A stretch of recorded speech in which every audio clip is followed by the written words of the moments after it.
Millones de seres humanos, de hombres y mujeres por toda la tierra, hemos creído el mensaje de nuestro Señor Jesucristo.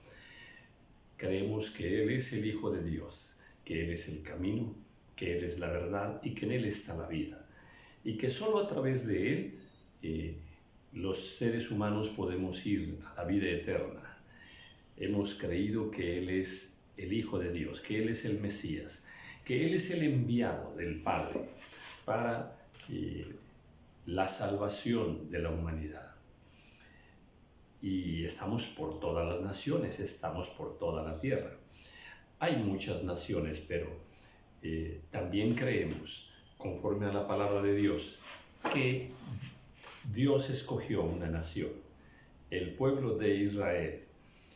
Y esta nación para nosotros es muy, muy especial. Y todo lo que tiene que ver con esta nación, a nosotros nos interesa. Su historia está en la Biblia. Cómo formó Dios a ese maravilloso pueblo. Y nos dice también para qué lo formó.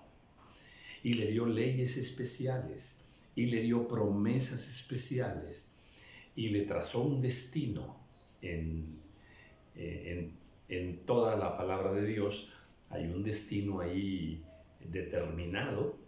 De hecho, a Daniel le dice Dios, el ángel enviado de Dios, le dice a Daniel, esto está determinado sobre tu pueblo.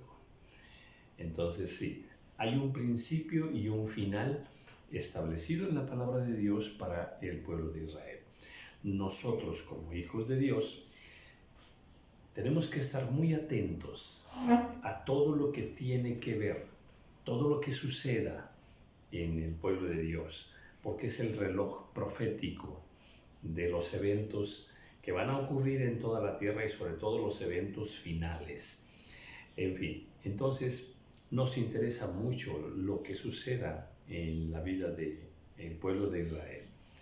Y hablando del pueblo de Israel precisamente, y ahora que estoy compartiendo los capítulos de oro, Éxodo capítulo 1 es un capítulo de oro muy especial.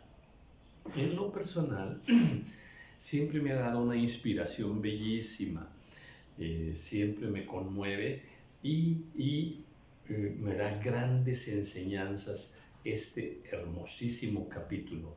Otra vez, Éxodo capítulo 1, donde pues nos habla y nos recuerda por allí cómo el pueblo de Israel había estado de esclavo durante 400 años. Y todo eso, otra vez, de acuerdo al plan de Dios, ese plan perfecto que Dios estableció para todas las naciones y entre ellas principalmente a Israel. Hacía 430 años que Israel tuvo que ir a vivir a Egipto. Y si lo espiritualizamos, pues sabemos que Israel es el pueblo de Dios, Egipto representa al mundo, igual que en este tiempo la iglesia vive dentro del mundo. Así Israel vivió dentro de Egipto. Bueno, entonces había faltado el alimento y entonces en aquel tiempo pues Jacob envió, ¿verdad?, a sus hijos a que fuesen por ahí a comprar alimento. En Egipto sí había alimento. Entonces, bueno, finalmente ya sabemos la historia de José. José estaba ahí como gobernador de Egipto y sus hermanos no lo sabían. Entonces, pues llegan allá a buscar alimento y conocemos la historia. Entonces, finalmente, José, que era gobernador de Egipto, manda a traer a toda su familia, manda a traer a su padre con toda su familia, para que se viniesen a vivir a Egipto. Y vinieron todos a vivir a Egipto. Y allí estuvieron 30 años y los trataron muy bien durante 30 años. Pero después de esos 30 años ya no los trataron bien. y quedaron como esclavos durante 400 años. Y bueno, pues este sería el cuadro referencial para empezar a leer el capítulo 1 del libro de Éxodo. Espero que te sea de bendición. A mí en lo personal, sí, me es de mucha bendición. Estos son los nombres de los hijos de Israel que entraron en Egipto con Jacob. Cada uno entró con su familia. El concepto de familia para Dios es fundamental, ¿eh? Otra vez, el concepto de nación para Dios es primordial. El concepto de familia es totalmente fundamental. ¿Qué quiero decir con esto? Que, bueno, que así como Dios estableció las naciones a través de familias, es la mejor forma, es la mejor estructura social en cualquier nación del mundo. Es más, de hecho, todas las naciones del planeta están basadas en la familia. Bueno, pues el plan de Satanás es destruir la familia, precisamente. Cambiar el concepto de familia, cambiar el orden de autoridad en la familia. ¿Okay? Dios estableció al varón como cabeza de la mujer, como cabeza de la familia, y el diablo ha trabajado para destruir ese concepto. El diablo ha trabajado para destruir la relación entre padres e hijos. Y bueno, pues últimamente ha lanzado un ataque tremendo para cambiar el concepto de familia. Bien, por eso es que en la Biblia vemos cómo Dios habla continuamente sobre este concepto de familia. Cada uno entró con su familia. Rubén, Simeón, Leví, Judá, Isaacar, Zabulón, Benjamín, Dan, Neftalí, Gad y Aser. Estos 11 entraron con sus familias a Egipto. Bien, todas las personas que le nacieron a Jacob fueron 70.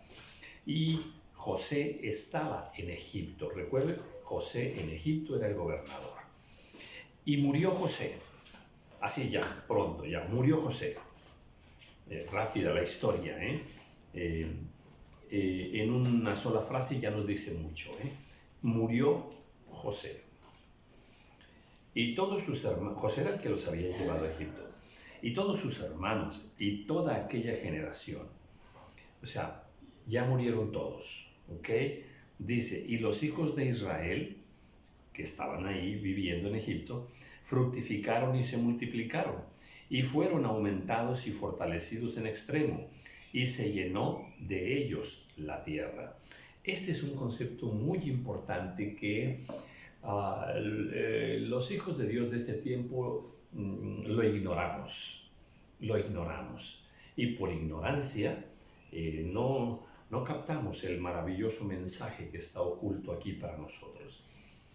Los hijos de Israel fructificaron y se multiplicaron. Fructificaron en lo espiritual y fructificaron físicamente y se multiplicaron. O sea, si entraron 70, por decir así rápido, ahora ya hay 1,000,000. Así lo digo rápido. O sea, se multiplicaron las familias. Muchos hijos, muchas familias, muchos hijos, muchas familias. Y bueno, dice aquí, y fueron aumentados y fortalecidos en extremo. Esta frase es la que no se ha comprendido. Fortalecidos en extremo, o sea, muy, muy fuertes como pueblo, como nación, muy fuertes, muy fuertes. Este es un concepto bello. Tiene que ver con el número de hijos, tiene que ver con el concepto de lo que en el mundo el diablo ha enseñado acerca de la familia, cuántos hijos se deben tener. En el mundo se enseña que poquitos, que 1 o 2, eso se enseña en el mundo, pero esa es una estrategia del diablo, para que el pueblo de Dios sea débil. Dice aquí, y fueron aumentados y fortalecidos en extremo, o sea, muy fuertes, muy fuertes, muy fuertes como pueblo, muy fuertes como nación. Una nación con poquitos habitantes es débil. Una nación con muchos habitantes es fuerte. Ahí lo tenemos. ¿Cuál es en este momento, en este año, en el 2022, cuál es la nación más poderosa de toda la Tierra? ¿Estados Unidos? No. No. La nación más poderosa de toda la Tierra es China. Y hacia allá esto se va a consolidar de una manera impresionante. Y lleva una gran ventaja en términos culturales, en términos económicos, en términos deportivos también, en términos de avances tecnológicos. De hecho, leía yo el día de ayer que va a ser quizá el primero en traer algunas cosas del planeta Marte. Así está su tecnología.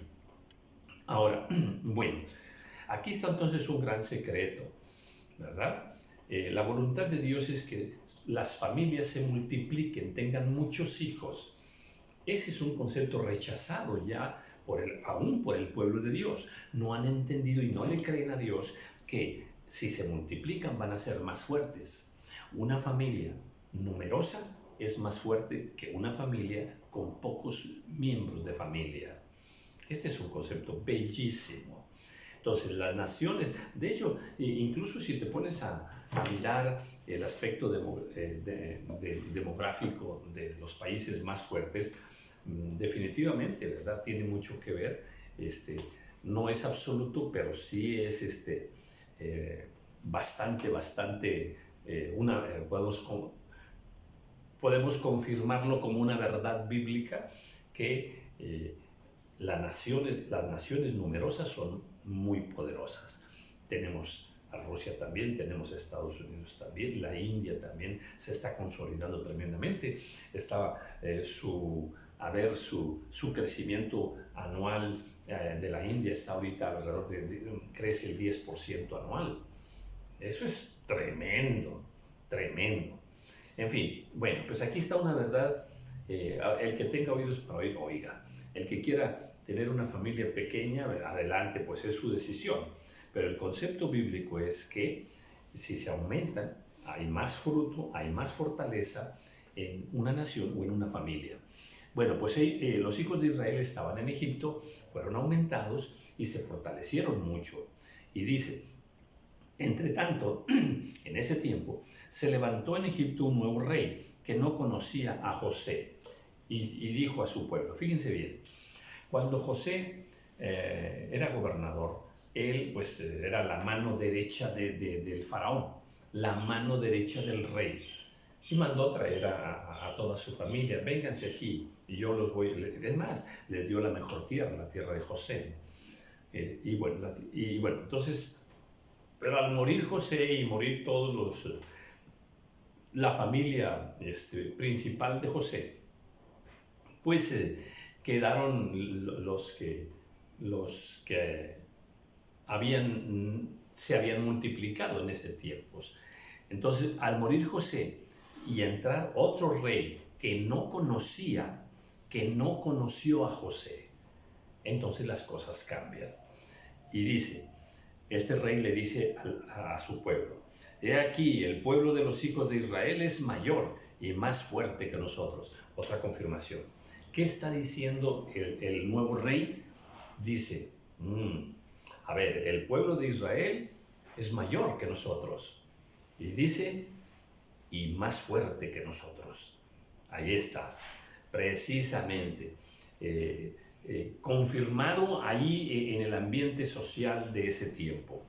Ahora pues, dice el rey, seamos sabios para con ese pueblo, para que no se multiplique. Ahí está el plan de Faraón, que no se multiplique. Eso es tremendo, ¿eh? Déjame ponértelo espiritualmente. Déjame así rápido, si un pastor y su esposa tienen un hijo, nada más un hijo, Bueno, pues ese hijo prácticamente, entre comillas, nace cristiano. Nace cristiano. ¿Por qué? Bueno, porque va a crecer con el conocimiento de Dios que sus padres le van a dar. Pero si un pastor y su esposa tienen 8 hijos, estamos hablando de 8 cristianos nuevos al mundo, ¿eh? ¿Sí me explico? A ver, hay de alguna manera la garantía de que esa casa va a crecer con la enseñanza de Dios, con el temor de Dios. Esos padres le van a enseñar a sus hijos el camino de Dios. Por lo tanto, eso es lo que el diablo teme. Por eso es que el diablo quiere que tengamos pocos hijos. Es un plan para ir terminando con el mensaje de Dios en la tierra. Entonces, el plan de Faraón, que dice, nuestro plan es que no se multiplique. Dice, porque si se multiplica, dice, y acontezca que viniendo guerra, él también se una a nuestros enemigos. O sea, si una nación nos ataca, Israel se puede unir a esa nación, dice, y pelee contra nosotros y se vaya de la tierra. O sea, tengo miedo, dice el rey, de que este pueblo, como es más grande, vive aquí con nosotros, pero como es más grande y más poderoso, en cualquier momento nos va a destruir a nosotros. Entonces pusieron sobre ellos comisarios de tributos que les molestasen con sus cargas y edificaron para Faraón las ciudades de almacenaje, Pitón y Ramasés. Fíjese bien, hace un plan y entonces ¿qué dice? Bueno, vamos a ponerle tributos, vamos a ponerles unas cargas. Atención con esto que voy a enseñar. Egipto es el mundo, Faraón es Satanás. Ahora, ¿cuál es el plan? Llenar de cargas al pueblo de Dios, distraerlo. Bueno, pues lamentablemente, ahora déjame traerlo a la vida práctica. Muchos hijos de Dios viven cargados de cosas terrenales, de trabajo, de responsabilidades terrenales, de planes y proyectos y sueños terrenales. Y ahí están cargados para cumplir aquello de vivir en la mejor colonia, tener el mejor auto. Y ahí están trabajando y trabajando en aquello, afanados, porque ese es el plan de Satanás, distraerlos de la obra de Dios.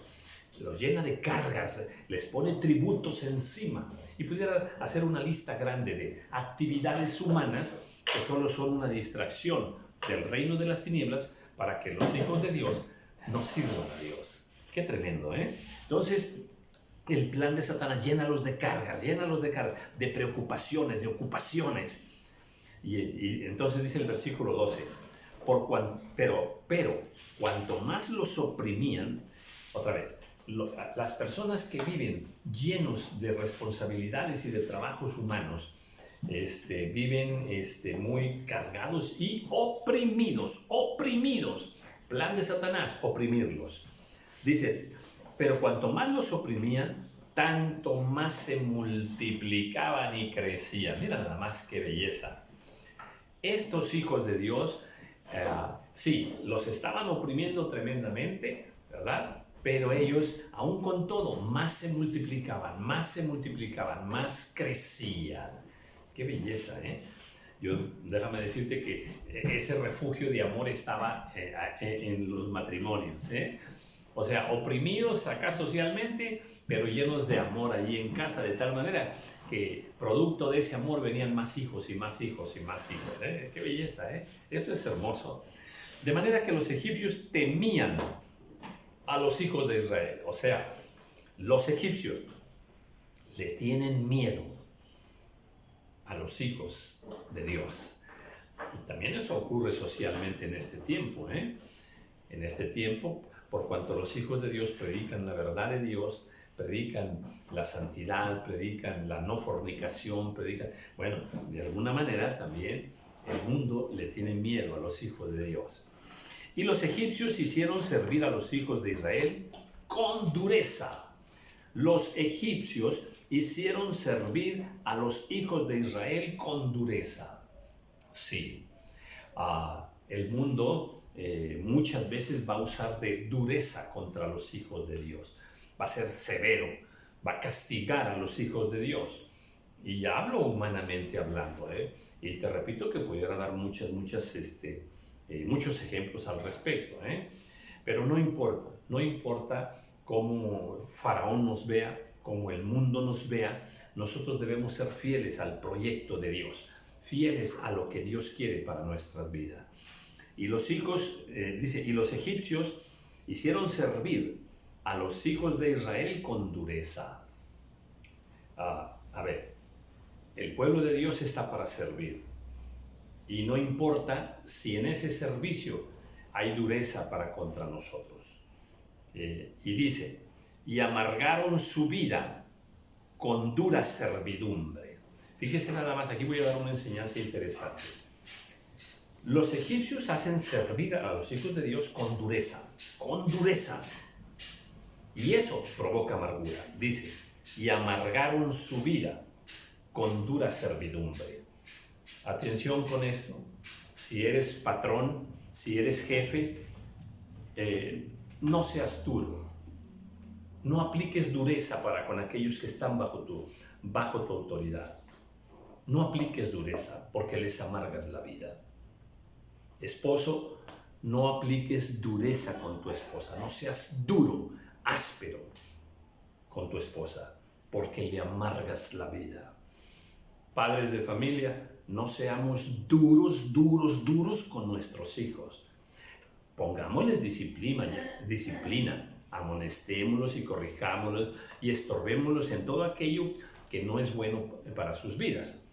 Pero cuidado, no seamos duros en extremo con nuestros hijos, porque les vamos a amargar la vida. Igual, pastores, no seamos duros con las ovejas. Dice, y amargaron su vida con dura servidumbre, en hacer barro y ladrillo, y en toda labor del campo, y en todo su servicio, al cual los obligaban con rigor.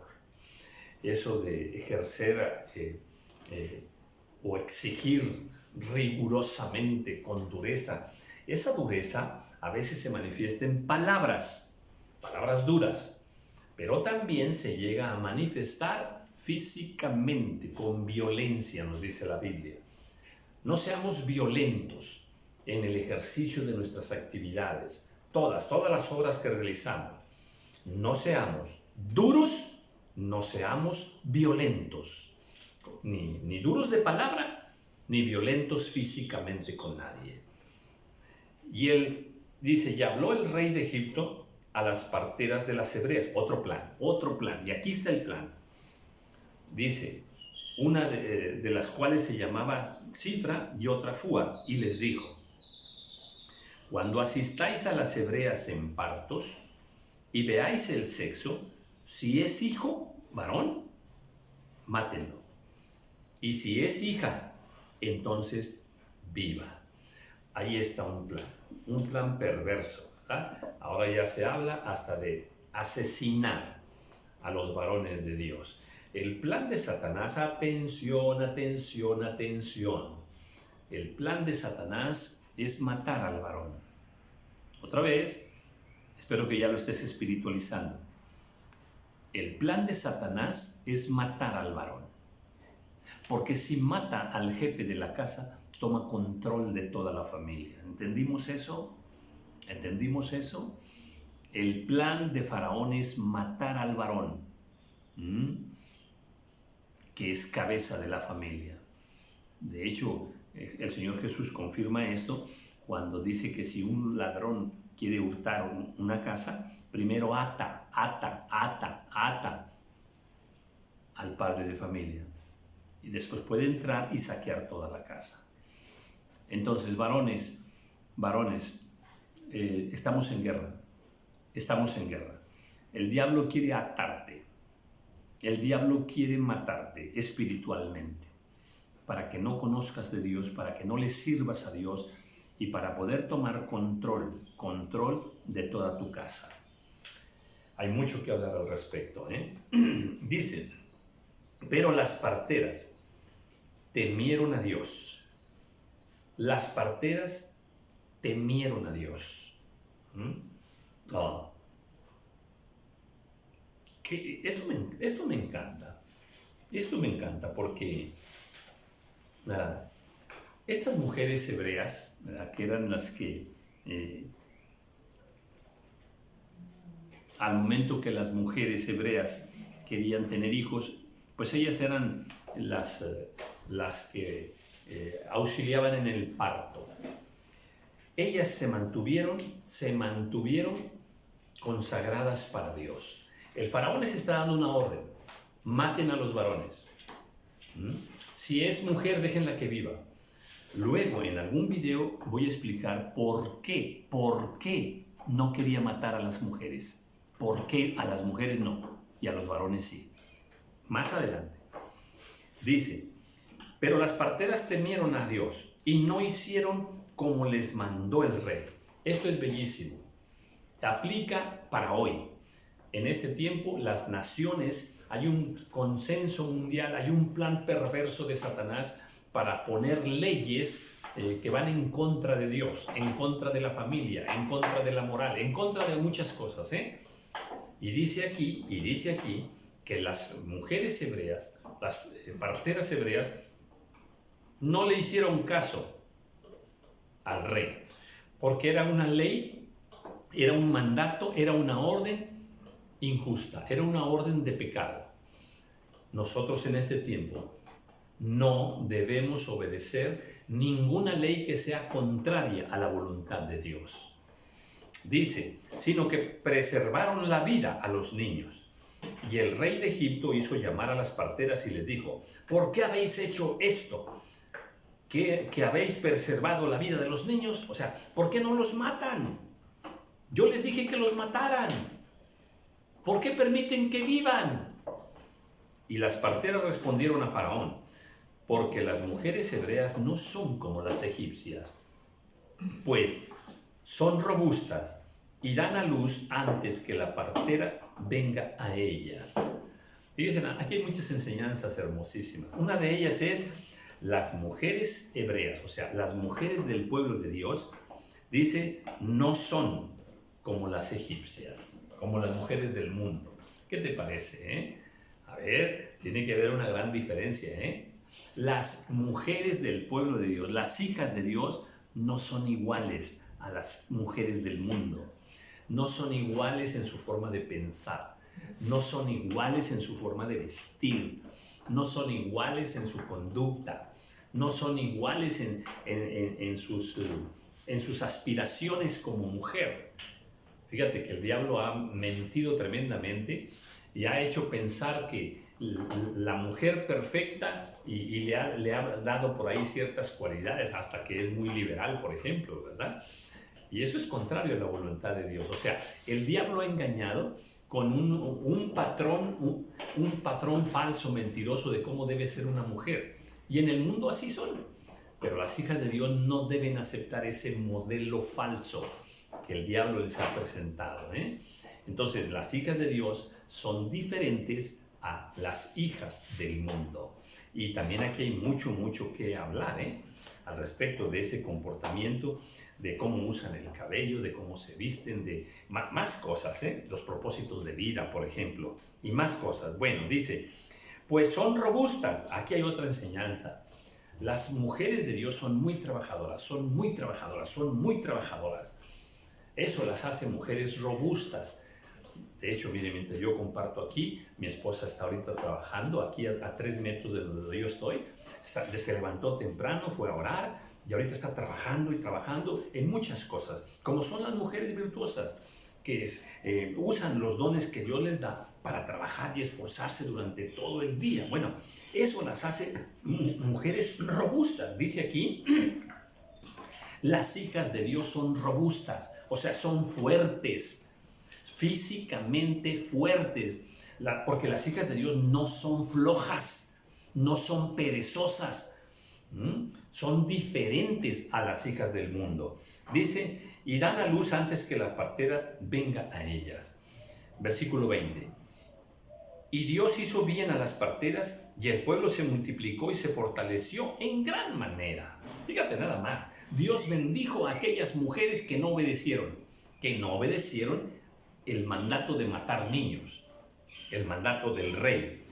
Dice, y por haber las parteras temido a Dios, Él prosperó sus familias. Oh, gloria al Señor.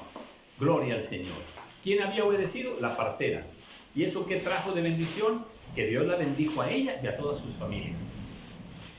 Qué hermoso. Cuando nosotros obedecemos a Dios, entonces vamos a ser bendecidos nosotros y nuestros hijos y nuestros padres y nuestros abuelos y nuestros hijos.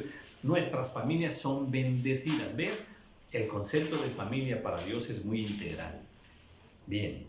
Entonces Faraón mandó a todo su pueblo, diciendo, echad al río a todo hijo que nazca y a toda hija, preservar la vida. Faraón insiste con su mandato perverso. Ahí está, sigue ese plan, busca un plan B, un plan C, para tratar de destruir al pueblo de Dios. Luego continuaremos hablando sobre este punto. Pero aquí, para terminar, a ver, yo quiero decirles una cosa. Qué importante es que el pueblo de Dios se multiplique. Mira, en ese tiempo, ahí va, fíjate lo que voy a enseñar. En ese tiempo, a ver, ¿cómo vivía todo Israel en Egipto? ¿Libres? No. ¿Qué eran? Esclavos. Y como esclavos te voy a decir, abusaban de ellos, los oprimían, les daban mucho trabajo. ¿Y tú crees que les daban un buen sueldo? Claro que no. Claro que no. No les pagaban, al menos lo necesario, lo justo. No, eran esclavos. Eran esclavos. Entonces, ¿cómo vivían? Como esclavos, con mucho trabajo. ¿Y cómo vivían económicamente? Pues mal. Y entonces, ¿por qué? Aquí va lo que te quiero enseñar. Y entonces, ¿por qué tenían muchos hijos y muchos hijos y muchos hijos y muchos hijos? ¿Qué futuro les esperaba a esos hijos? O sea, eres esclavo. No tienes ahorita, no hay esperanza de ser libres. O sea, yo soy el papá, soy esclavo. Si tengo hijos, mis hijos también son esclavos. ¿Para qué tengo tantos hijos si van a seguir siendo esclavos? ¿Para qué? Esa es la pregunta. A ver, yo te preguntaría a ti, ¿por qué estos hombres y estas mujeres de ese tiempo se aferraron a tener muchos hijos si no había una buena esperanza para ellos? De educación, de comodidades, de económica. O sea, no había esperanza. ¿Por qué tener muchos hijos? Es más, ¿por qué las esposas de estos varones esclavos no se rebelaron contra ellos diciendo, ¿y para qué te doy más hijos? ¿Para qué? Le estamos dando más esclavos a Faraón. ¿Qué esperanza tenemos? ¿De qué van a vivir? Ellas no tomaron esa postura. ¿Te das cuenta lo hermosas que eran esas mujeres? Se mantuvieron junto con sus maridos haciendo la voluntad de Dios. Y Dios los multiplicó, los prosperó y los hizo más fuertes. Es que esto es bello, ¿eh? Bueno, a mí me parece que es algo especial que como hijos de Dios tenemos que aprender y tenemos que valorar. Este es un capítulo de oro bellísimo. Seguiré con otros capítulos de oro de todos los libros de la Biblia. Hay más también ahorita ya tengo listos algunos del libro de Éxodo, pero este capítulo, así, con estas enseñanzas que Dios nos puso allí, creo que es de gran bendición para nuestras vidas en este tiempo. Bendiciones.